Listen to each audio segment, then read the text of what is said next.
Ed eccoci ancora una volta qui con il nostro consueto appuntamento dedicato alla salute e al benessere sul nostro portale dedicato medicinaregionelazio.it. Oggi riprenderemo il discorso che abbiamo affrontato l'ultima volta che è venuto a trovarci il nostro ospite, ovvero il dottor Marco Cosimi, che ripresento ancora una volta. Buonasera, anzi bentornato dottore. Salve Claudio. Il dottor Cosimi è un proctologo nonché dirigente del Dipartimento di Chirurgia Generale dell'Ospedale Sant'Eugenio ASL Roma 2 e nel nostro ultimo appuntamento abbiamo fatto un po' una panoramica generale per quanto riguarda l'endotelio, quindi questo organo, l'ultimo organo che è stato scoperto all'interno del nostro organismo. Abbiamo fatto un discorso molto generico, insomma, per quanto riguarda le funzioni di questo organo, quindi oggi andremo più nello specifico a parlare della funzione di questo organo in ambito proctologico. Quindi, dottore, io vorrei partire proprio da questo. In ambito proctologico, perché è così importante l'endotelio? Dunque, in ambito proctologico l'endotelio è una struttura che, se sana, è fondamentale, perché l'estensione dello studio del paziente proctologico anche alla camera anteriore della pelvi, vale a dire alla vescica maschile o femminile, ci consente di individuare il variabile interessamento di problemi urologici bassi e uroandrologici nel maschio. Questo perché purtroppo l'insufficienza venosa implica nell'ano e nel retto implica un venire meno di alcune funzioni endoteliali preziose, in particolare la produzione del gas ossido nitrico, il quale deve essere prodotto da una parete vascolare venosa sana, non viene più prodotto dalla parete vascolare delle emorroidi. Emorroidi, ricordo che dal greco nella scuola ippocratica voleva dire sangue che scorre. Quindi scopriamo anche un altro problema, che non è solo il sanguinamento, che non è solo il problema vascolare in sé, ma è un problema di un organo nuovo per la medicina, un organo a cui non siamo abituati a sentir parlare, ma è un organo esistente, un organo che deve funzionare bene, e il proctologo ha a che fare con un organo che in questa zona non funziona bene. Quindi non produce adeguatamente ossido nitrico prezioso per le importantissime funzioni uroandrologiche, e quindi la regolazione dello sfintere. Lo sfintere tende a essere contratto, non differentemente da come stanno contratte le arterie coronarie per la loro contrazione muscolare nel cuore di un paziente che non produce ossido nitrico. Quindi non verrà più prodotto un gas indispensabile. E noi come proctologi, a mio avviso, dobbiamo oggi comprendere l'importanza di guardare la terapia considerando ciò che di nuovo conosciamo. Quindi è una nuova acquisizione, è un'acquisizione recente, ma è reale. Quindi ovviamente si giustifica il fatto di impegnarci in un recupero reale e concreto delle funzioni di quest'organo. Il che avviene perché è un danno reversibile quello che colpisce quest'organo, è un danno che può essere corretto a parità del fatto che debba essere corretto anche il danno vascolare delle varici anali e rettali. Nel momento in cui queste torneranno delle vene normali, la funzione endoteliale si recupera. E come possiamo vedere se questo gas ossido nitrico viene prodotto loco-regionalmente in quella regione pelvica che è così importante per queste funzioni? Lo vedremo dal confronto con l'ecografia pelvica e dalla valutazione importante del residuo post-minzionale delle urine. Che cos'è il residuo post-minzionale delle urine? È la valutazione di ciò che rimane in vescica quando andiamo a urinare. Noi dobbiamo svuotare completamente la nostra vescica e non deve esserci un residuo di urine che rimane variabile, ma purtroppo quando ci sono dei danni a queste vene l'ossido nitrico non è prodotto e lo sfintere, che è il muscolo che stringe il canale dove passano le urine, non si dilata e non crea quell'imbuto desiderabile per urinare bene. Quindi restano dei residui in questo caso. Quindi restano dei residui di urina. Questi residui di urina sono valutabili molto correttamente con un'ecografia che deve essere fatta prima e dopo la terapia. Quindi ovviamente il paziente non si può rendere conto di questo, perché noi decidiamo quando andare a urinare, ma non possiamo decidere quanto si dilata il muscolo dello sfintere urinario, ad esempio. Esso si dilata a seconda della presenza di ossido nitrico in quella regione. Quindi se l'ossido nitrico è scarso purtroppo si dilaterà poco, certo. E alla lunga subentra uno sforzo urinario basso sia per la donna che per l'uomo. Nella donna, se non si svuota completamente la vescica, subentrerà che la paziente, magari portatrice di 100 ml o più di urine, e unitamente al peso dell'utero creerà quello che si chiama cistocele, cioè la vescica tende ad abbassarsi gradualmente per il peso delle urine e a gravare sul retto, l'ultimo tratto del nostro intestino.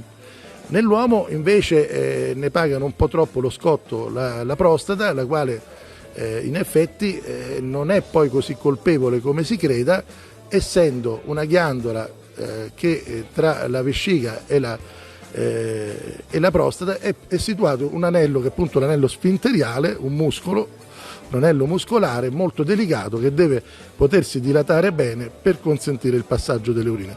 Quindi ovviamente come proctologi dobbiamo tenere conto che ha un senso occuparci del recupero di quest'organo endoteliale e quindi di una medicina rigenerativa, staminale, rigenerativa, che possa recuperare sia il danno del prolasso, che è importantissimo, sia il danno di queste varici anorettali, ma contestualmente, correggendo le varici, portare alla normalità le funzioni importanti dell'organo endoteliale presente nella parete vasale. Infatti l'organo dell'endotelio è un organo un po' particolare, un po' speciale, diverso da tutti gli altri organi di cui abbiamo sentito parlare sempre, è un organo contenuto nel contesto della parete dei nostri vasi e quindi diffuso in tutto l'organismo. La pelvi ha una rappresentazione anatomica vasale fuori dall'ordinario e le strutture vasali venose sono enormi e prendono il nome di plessi venosi dal punto di vista anatomico. Enorme è la presenza di vene nell'ano e nel retto, purtroppo nella patologia emorroidale sono tutte insufficienti, sono tutte alterate, sono tutte varici, quindi ovviamente hanno perso e si è danneggiata la funzione dell'organo endoteliale in esse contenuta. Benissimo, questo per riepilogare un po' meglio nel dettaglio quali possono essere le problematiche che possono appunto insorgere in caso di deficit dell'endotelio e però anche andare a capire meglio nel dettaglio quali possono essere i vari percorsi terapeutici. Quindi abbiamo detto che comunque c'è anche una distinzione da fare per quanto riguarda l'uomo e la donna, possono sorgere ovviamente per forza di cose delle problematiche differenti. Dottore, c'è qualcos'altro di importante da aggiungere per quanto riguarda questo discorso che abbiamo fatto? Siamo stati abbastanza esaustivi e completi per quanto possibile? Sì, direi che non è mai abbastanza sottolineare come nell'anatomia pelvica c'è una struttura vascolare enorme che è una struttura venosa che copre il pavimento pelvico muscolare, costituita da una serie di plessi venosi che sono tutti tra loro comunicanti ampiamente, che ha difficoltà anatomiche nello svuotarsi.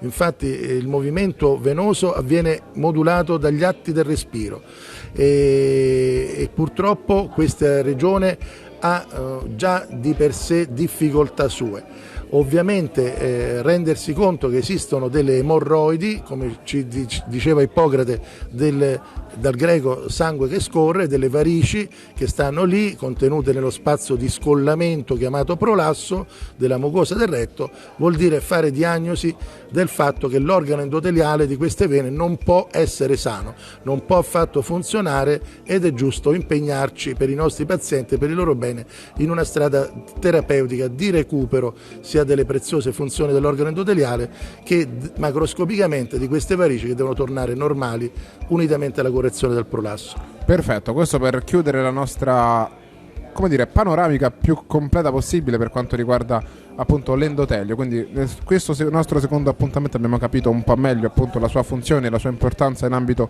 proctologico e quindi abbiamo fatto un discorso veramente il più completo possibile, visto anche insomma che ne abbiamo parlato comunque in un modo più generico nella nostra scorsa puntata.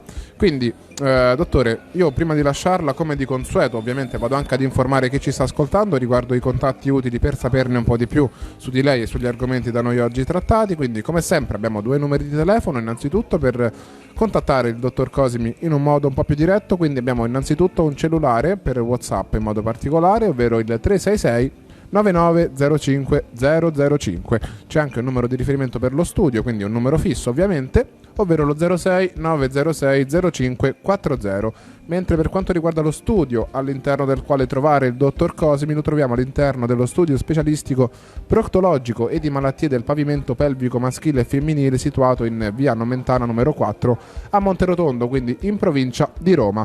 C'è anche una pagina Facebook di riferimento, ovvero dottor Marco Cosimi proctologo. Mi raccomando, come sempre dottore, abbreviato in DR puntato, mi raccomando non sbagliate.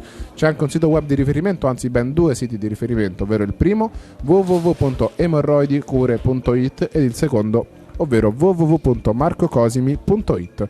C'è anche un profilo Instagram, in questo caso possiamo cercare il profilo proctologo Cosimi Marco.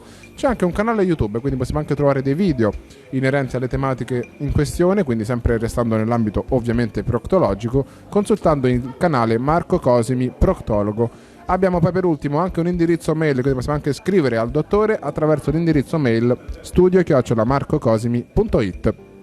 Detto questo, quindi arrivati a questo punto, non mi resta che ringraziare ovviamente ancora una volta il nostro ospite, quindi voglio ringraziare ancora una volta il dottor Marco Cosimi. Grazie dottore. Grazie a voi. Dottore, io so che noi ci rivedremo ancora una volta, quindi come dire, arrivederci nel vero senso della parola. Grazie. Quindi la ringrazio ovviamente innanzitutto, grazie mille ancora una volta e quindi al prossimo appuntamento. Grazie ancora, arrivederci.